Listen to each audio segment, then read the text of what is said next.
tous, je vous rappelle la règle du kamat, du vav avec le kamat, va, qui veut dire également et. Donc on le ponctue ainsi dans le cas où deux petits mots se suivent, dont le deuxième mot est ce qu'on appelle miléel, comme on l'a vu dans la vidéo précédente. Il a l'accent tonique sur l'avant-dernière syllabe. Il est prononcé miléel, milmala en haut, donc avant-dernière syllabe. Donc à l'écran s'affichent 4 exemples. Le premier est emprunté au premier verset de la Torah, dans la paracha de Bereshit. Donc apparaissent là-bas ces deux mots, Shamaim et Eretz, c'est Aretz.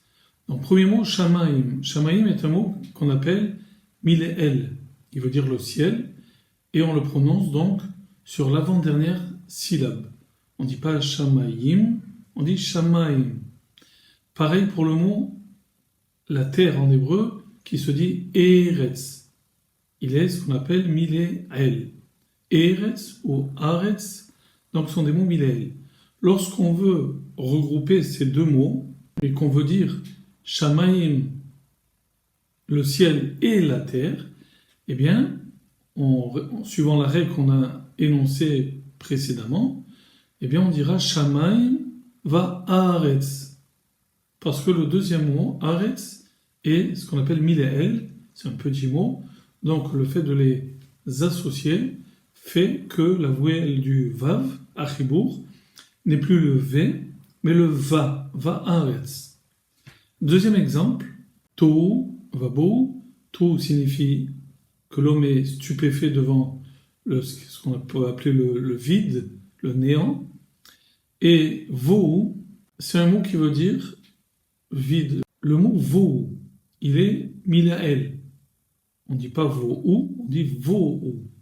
Donc lorsqu'on va vouloir dire le Tohu et le Bohu, donc on dira Tohu Vavohu, va, ponctué du kamas, vous le voyez sur l'écran en rouge, Vavohu. Troisième exemple, le mot Sous veut dire cheval.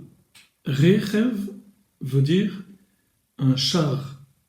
Et il se prononce de manière miléel. On ne dit pas rechev, on dit rechev.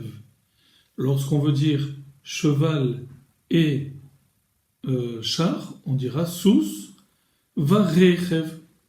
Dernier exemple, c'est l'inverse. On trouve également dans la Torah l'expression rechev, qui veut dire un char, et cheval. Donc on dira non pas rechev ve sous, non, comme le deuxième mot est un petit mot qui se prononce miléel, il n'y a pas de choix, donc on dira rechev va sous. Voilà.